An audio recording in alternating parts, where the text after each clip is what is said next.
안녕하세요. 부러워하다가 질투받다. 강남 비율 성형외과. 오늘 할 것은 이거.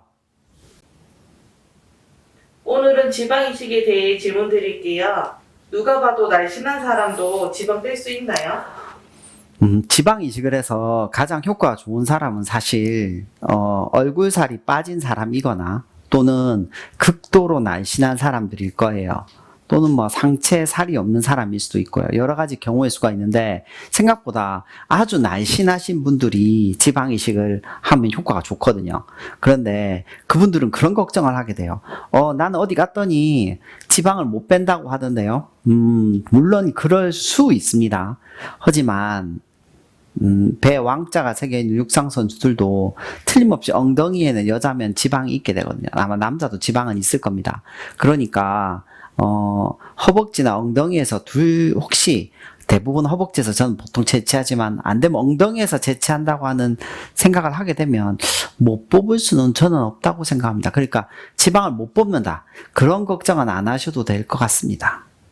지방 이식과 필러 동시 시술 가능한가요?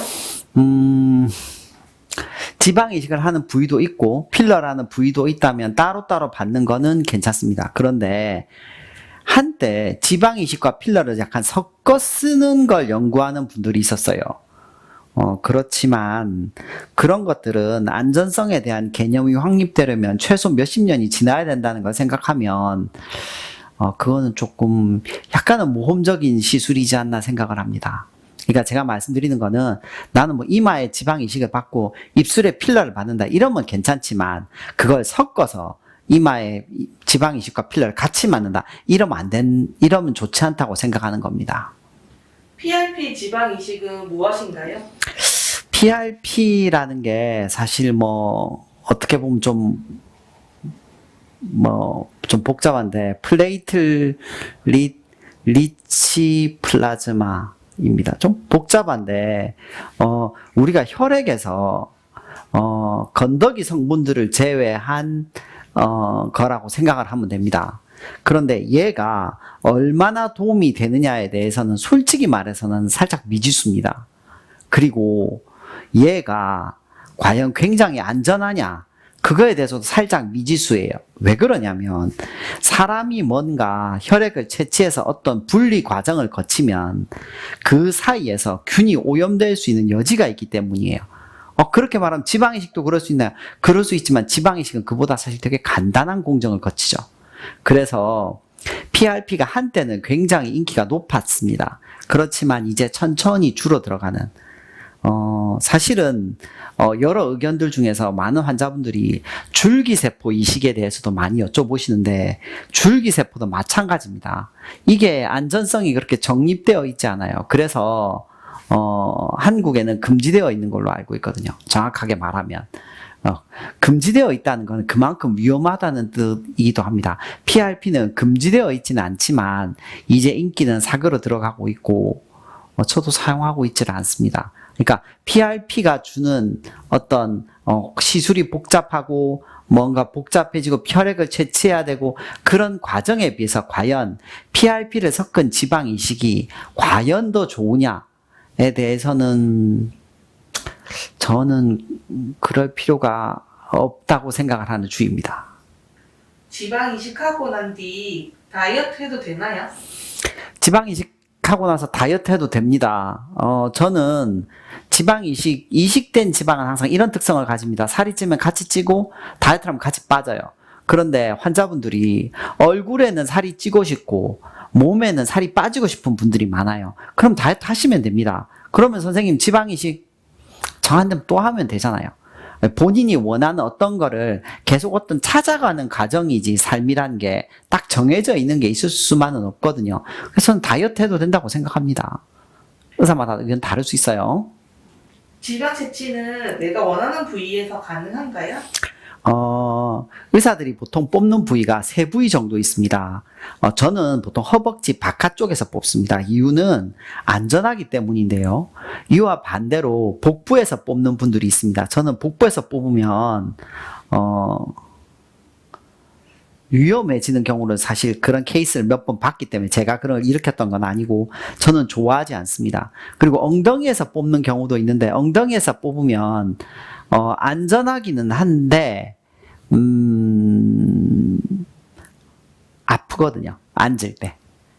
앉으면 아프기 때문에 그렇게까지 하는 거가 별로라고도 생각하고 첫 번째로는 두 번째로는 이제는 우리나라의 미의 관점이 약간 서구화돼 가고 있어요. 그래서 옛날에는 작은 엉덩이가 좋았는데 이제 큰 엉덩이가 좋은 시대로 가고 있어요. 그래서 엉덩이의 지방을 무조건 줄여주는 게 좋은가에 대한 생각을 솔직히 해요. 또 하나는 엉덩이를 빼는 자세인데 엉덩이를 빼는 자세는 완전히 뒤집어서 누워야 돼요. 엎드려 눕는다고 생각하시면 돼요. 근데 그 자세가 사실 조금 위험한 자세예요. 수면 마취를 걸 때. 그래서 저는 옆으로 누워서 허벅지 바깥쪽에서 빼는 방법을 주로 사용하고 있습니다. 물론 자기가 원하는 곳 어디를 뽑아도 되나 그 부위가 가장 생착률이 좋고 가장 안전하기 때문에 특별한 사연이 없다면 저는 허벅지 바깥쪽에서 빼고 있습니다. 냉동지방과 생지방의 차이는 무엇인가요? 이렇게 볼 수 있을 겁니다. 자, 보통 지방 이식을 보통 2차를 하게 됩니다. 첫 번째를 하고 나서 남는 지방을 냉동을 하게 돼요. 그러면 2차에 채취하는 시술이 없어지기 때문에 2차가 굉장히 쉽게 끝납니다. 하지만 이때까지 그 어떤 논문도 냉동 지방이 바로 채취한 지방보다 1%라도 더 좋다는 논문은 없어요. 있을 수가 없죠. 왜냐하면 우리 세포라는 건 몸에서 떨어지는 순간 서서히 죽어가기 때문이에요. 그래서 냉동지방이 더 좋다는 건 그건 완전한 거짓말이고 냉동지방이 의사에게 더 편하다. 그거는 맞죠. 그리고 냉동지방 자체의 위험성 때문에 많이 이식하지 못해요. 첫 번째 30cc를 만약 했다고 치면 냉동지방을 쓰면 5cc, 10cc 밖에 못하게 돼요. 물론 뭐 안전성을 무시하고 난 60cc 넣을 수 있다. 그렇게 말하는 분도 있겠지만 원칙적으로는 그래요. 그러면 바로 채취해서 쓰면 얼마를 뽑을 수 있냐? 똑같은 양을 뽑아서 쓸 수 있어요. 그래서 저는 냉동지방을 사용하진 않아요. 냉동지방을 사용하지 않기 때문에 재료비도 많이 들어가고 시간도 많이 들어가지만 만족도도 저는 개인적으로 제 환자끼리는 비교가 되잖아요. 저도 냉동지방을 한때 썼던 사람으로서 제 개인 기준으로는 바로바로 뽑아서 쓰는 것이 항상 더 좋다고 생각합니다. 지방 이식도 마음에 들지 않으면 제거할 수 있나요? 많은 논란거리가 있는데 원칙적으로 제거는 거의 어렵습니다. 스테로이드 같은 지방을 녹이는 약을 쓰거나 또는 아큐스컬프 같은 레이저로 지방 흡입을 해낼 수가 있는데 말처럼 간단하지가 않아요. 원칙적으로는 굉장히 어렵다는 걸 아시고 그래서 지방 이식은 1차, 2차 나누어서 하는 게 중요합니다. 첫 번째 예를 들어 이 말하고 선생님 너무 높아요. 이런 말을 안 들어야 됩니다. 차라리 부족해서 한 번 더 하는 게 낫지. 선생님 이거 너무 과해요. 라는 얘기를 듣는 순간 답을 잃어버리게 됩니다.